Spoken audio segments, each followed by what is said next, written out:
Je te fais découvrir Luca de Bruno Dequier.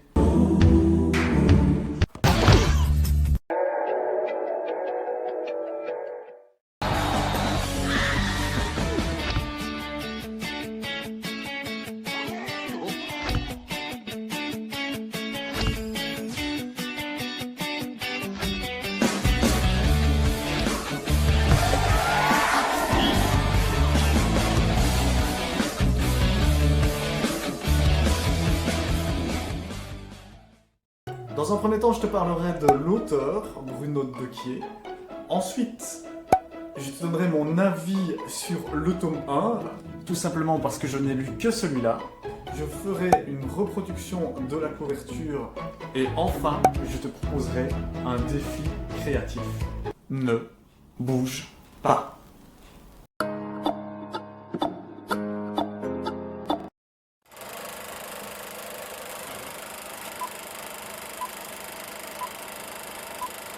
Bruno Dequier est né le 7 septembre 1980 à Bordeaux. Tu auras compris que ce n'est pas des photos de lui bébé parce que j'en ai pas trouvé. Il est diplômé en 2006 à l'école des Gobelins de Paris, dans lequel il a suivi des cours en animation. Il est engagé comme animateur en 2009 sur le film Moi, moche et méchant. Oh. Congelé, congelé, congelé.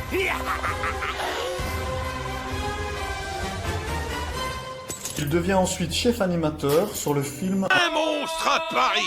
Une créature immense, Tu es magnifique. avec un talent monstre. 2009 semble être une année excellente pour lui puisqu'il crée les premiers dessins de la future BD Luca. Il signe un contrat avec Dupuis en 2010. Il a donc 30 ans, ce qui est très jeune. Si, 30 ans c'est jeune. Il poursuit sa carrière au cinéma comme animateur sur le film Le Lorax. Tout ça remonte à il y a très longtemps. En abattant cet arbre, je venais de provoquer une mystérieuse créature venue de la nuit des temps. Le Lorax. Hé, c'est toi qui as abattu cet arbre? Qu'est-ce que c'est que ça? C'est lui qui l'a abattu. Depuis 2011, il est directeur d'animation pour Universal et a travaillé sur 3 productions à succès. Durant tout ce temps, il poursuit la série Luca.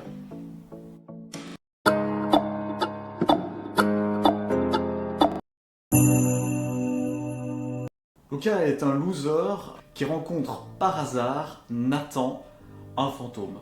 Luca est le seul à pouvoir voir Nathan et celui-ci s'ennuie depuis un petit temps. Du coup, il décide de le prendre en main et de faire de Luca un garçon dans le coup. Pour moi, ils sont tous réussis. Bon, le personnage qu'on préfère, c'est évidemment Luca. Il faut dire qu'avec sa tête de sympa et toutes les expressions comiques de son visage, on ne peut que l'apprécier. C'est le personnage le plus drôle de la BD. Mon deuxième préféré, c'est son petit frère.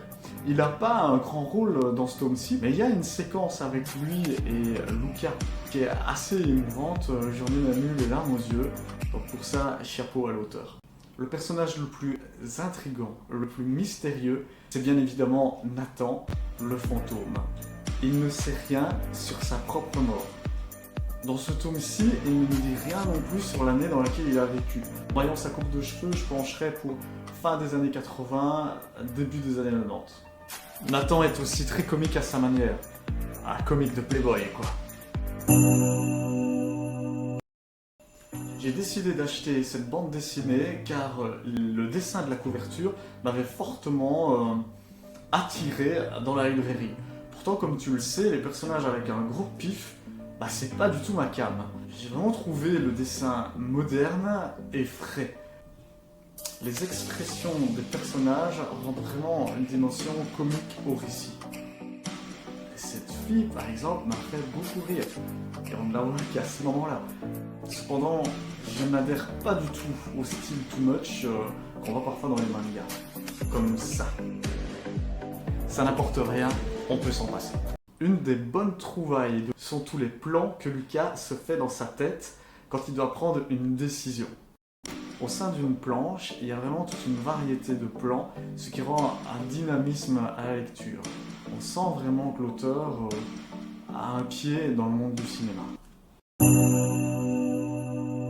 Tous les gags marchent bien.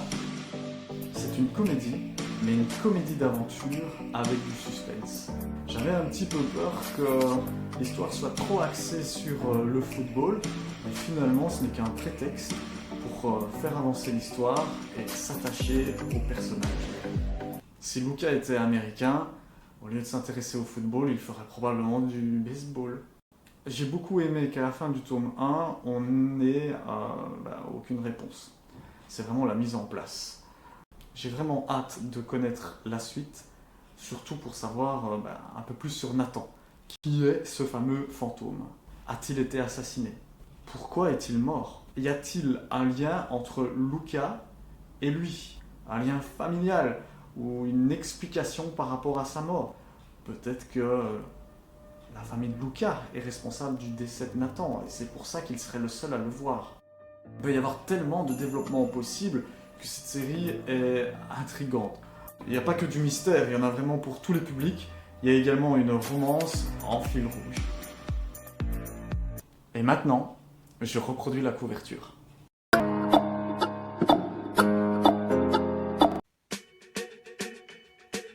J'ai un truc pour dessiner rapidement et bien. T'es prêt? Tadam! La table lumineuse.